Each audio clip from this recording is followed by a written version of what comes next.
রাত পোহালেই কাল মহালয়া, আর মাসি খুব খুশি। মাসি পুজোর শাড়ি পেয়ে আবার কলকাতা থেকে নিয়ে গেছি আমি, তো ভীষণ খুশি হয়ে গেছে। পুরো ভিডিওটার শেষ অবধি তোমরা আমার সাথে থেকো।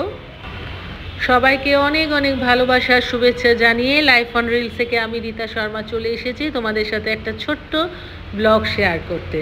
আরেকজন বসে গেছে মাসির কাছে কাটাকুটি করতে। আজকে সারা দিনে আমি কি করলাম, কোথায় গেলাম, প্রচুর কাজ ছিল, সব কিছুই থাকছে আমার এই ব্লগে। প্লিজ তোমরা আমার সাথে থাকো। আরেকজন বেশ হাতে করে বোঝাই করে নিয়ে নিচে নামছে, তার সাথে সাথে আমাদের এখনও মণ্ডপ সাজানো গোছানো চলছে। চলো তাহলে আজকের ব্লগটা শুরু করে দিই। সকালবেলা থেকে আজকে খুব তাড়াহুড়ো করে রান্নাটা সারবো এইরকম আর কি চিন্তাভাবনা করে প্রথমেই আমি বসিয়ে দিয়েছি একটু ভিন্ডি ভাজা, একটু শুকনো লঙ্কা, কালো জিরে, সামান্য পেঁয়াজ দিয়ে আলু আর ভিন্ডির একটা ভাজা করে নিচ্ছি। ডাল কড়াই রয়েছে, ওইদিকে ভাতও বসিয়ে দিয়েছি, যতটা শর্টকাটে আর কি করা যায়। আর এটা আমার হয়ে গেছে, ফ্রাইটা হয়ে গেছে। তো নামাবার আগে একটু ভাজা মশলা ওপর থেকে ছড়িয়ে দিয়েছি। ভাজা মশলাটা ওপর থেকে ছড়ালে বেশ একটা সুন্দর খুব স্মেল আসে আর খেতেও ভালোবাসে। তো আমার কর্তামশাই আবার এই ভিন্ডি ভাজাটা খেতে ভীষণ ভালোবাসে। যাই হোক, আমার ভিন্ডি তো রেডি। এটা এখন একটা পাত্রে তুলে রাখবো, আর তারপরেই এই তেলে আমি একটু অন্য একটা রান্না বসিয়ে দেবো। হয়ে গেছে, দেখতেই পাচ্ছ একদম গরম গরম একদম ধোঁয়া বেরোচ্ছে।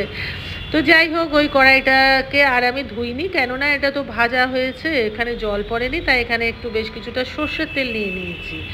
আর আমার ঘরে মাছের মাথা, মাছের লেজা, এগুলো বেশ কিছুটা জমা হতে থাকে, কেননা এগুলো তো কেউ খাবে না, মাও পারে না মাছের মাথা চেবাতে, লেজায় এত কাটা থাকে। তবু আমার কর্তা মাছের মাথাটা দিলে তবু খেতে পারে, কিন্তু লেজা তো খেতেই পারে না। তো আজকে বাজার করতেই যাব, তো ভাবলাম যে কটা রয়েছে সে কটা দিয়ে একটু আলু টমেটো কাঁচা লঙ্কা দিয়ে একটা ঝোল করে নিয়েছি। আপাতত আমার এই রান্নাটা সেরে আজকে একটু বেরোবো মার্কেটে। একে সাথে নিয়েই বেরোবো, কারণ আমার পায়ের যা অবস্থা আজকাল আর একা একা কোথাও বেরোতে ঠিক সাহস পায় না।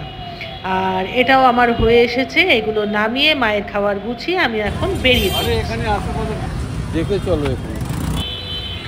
এটা হলো গৌহাটির ফ্যান্সি বাজার। কলকাতাতে আমাদের যেরকম বড় বাজার আছে, এটা হচ্ছে সেই রকমই গৌহাটির একটা ফ্যান্সি বাজার। যারা গৌহাটিতে থাকো তারা তো জানোই, যারা গুয়াহাটিতে থাকো না তাদের জন্য এই ফ্যান্সি বাজারটা একটু ঘুরিয়ে ঘুরিয়ে দেখাচ্ছি। আমরা একটা দোকানে বসে গেছি, বসে একটু জিনিসপত্র কিছু কেনার ছিল আর কি। তো এখান থেকে টুকটাক যা যা লাগার সব নিয়ে নিয়েছি, সবই তোমাদের সাথে শেয়ার করব। আমি নতুন কিছু একটা করতে চলেছি, তার জন্য দুজনে মিলে বেরিয়েছি। সম্পূর্ণ আমার নিজস্ব একটা কিছু হবে, সেই রকমভাবে চিন্তাভাবনা করে আমরা বেরিয়েছি। সবই তোমাদের সাথে আস্তে আস্তে করে শেয়ার করব, দেখাবো। যা যা নেওয়ার আমাদের নেওয়া হয়ে গেছে। তারপরে আমি নিচের দিকটায় চলে এসেছি। এটা সম্পূর্ণ একটা ফলের বাজার, আর ওপরের দিকে যেটা দেখছো যেই দোকানগুলো, সেগুলো হোলসেলের, যেখানে যা বিক্রি হয় এখানে, মানে এটা হোলসেল মার্কেট আর কি। তো যাই হোক, এখন আমাদের টুকটাক করে যা যা জিনিস নেওয়া হয়ে গেছে। এখন ড্রাইভার দাদার জন্য দাঁড়িয়ে আছি। প্রচণ্ড ভিড়, মানে যেখানেই গাড়ি দাঁড়াচ্ছে মানে একেবারে জ্যামে ফেসে যাচ্ছি।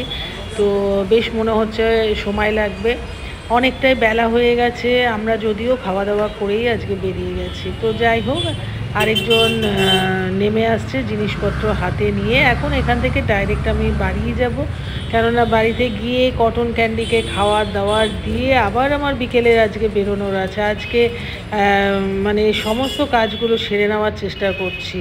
যেতে যেতে এটা আমার বাড়ির কাছেই একদম পৌঁছে গেছি আমরা। আর দেখতে পাচ্ছ এখনও পর্যন্ত আমাদের দুর্গাপুজোর প্যান্ডেলটা এখনও সাজানো চলছে। এখানে তো একটু লেট করেই হয়, এখানে কলকাতায় যেরকম 1 মাস আগে থেকে 2-3 মাস আগে থেকে রেডি হয়ে যায়, এখানে একটু লেট করেই হয়। যাই হোক, দেখে বেশ ভালোই লাগলো প্যান্ডেলটা দেখে। দেখতে দেখতে ঘরেও পৌঁছে গেছি, এখন সোজা লিফটে করে ওপরে উঠে যাচ্ছি। এখনই আমাকে দেখে তো একেবারে লাফালাফি আরম্ভ করবে, মাসিও কাজে আসবে। ব্যাস এই দিকটা কাজটা সেরে তারপর আমি বেরিয়ে পড়বো। বাবা, আরেকজন আবার ওয়েট করছে আমার জন্য।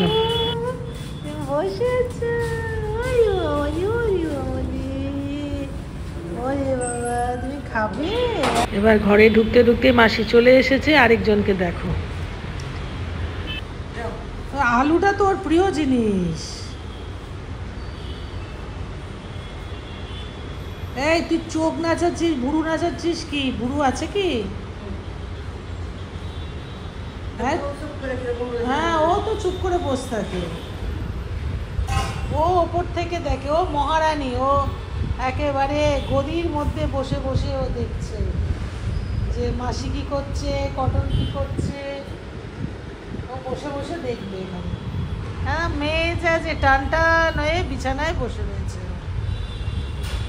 ও নড়বেই না এখান থেকে। এটা ভিডিওটা নিয়ে রাখি, কারণ দোকানদারকে বলতে পারবো। না, এবার তুমি ইয়ে করো মাসি, মা সাউন্ডটা কমাও একটু। না, এবারে কোনো তুমি আমার চেয়ে লম্বা, তাহলে দেখো শাড়িটা খুলে কি সুন্দর লাগছে না? হ্যাঁ, আরে কটন কটন কটন। হাতটা মাপো তুমি, কি অদ্ভুত। হ্যাঁ, ওইভাবে মাপো। আমি কিন্তু কটনকে খুব মারবো এবারে। দেখো,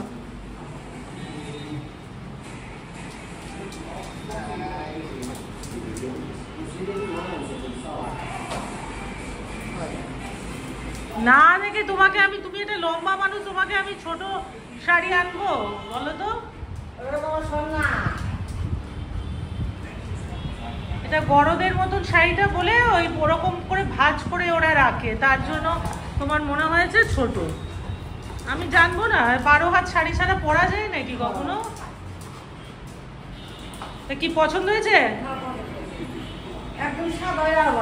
হ্যাঁ, সাদা আমি দেখেছি অনেক। আমি দেখি এটাতে পুরো গায়ে রয়েছে। হ্যাঁ, পুরো গায়ে তোমার বুটি বুটি আছে তো।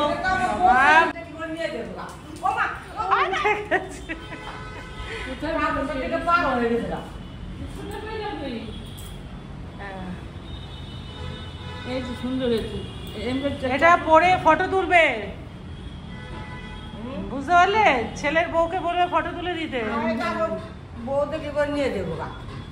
সব বউকে বলতে আমার 10 হাজার। না না, কিছু দেবে না, আমি দিয়েছি তোমাকে।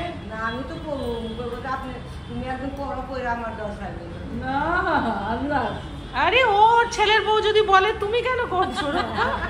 কি একটা আমরা করবো, তুমি একদিন পরো পরে এনে শাড়িটা আমার। হ্যাঁ, সে ঠিক আছে, একদিন পরবে না হয়, কি হয়েছে তাতে? হ্যাঁ, সুন্দর লাগছে। কেমন লাগছে এবার তুমি বলো? শাড়িটা কোথা থেকে এনেছি? কোথা থেকে এনেছি শাড়ি? হ্যাঁ, কলকাতা থেকে এনেছি।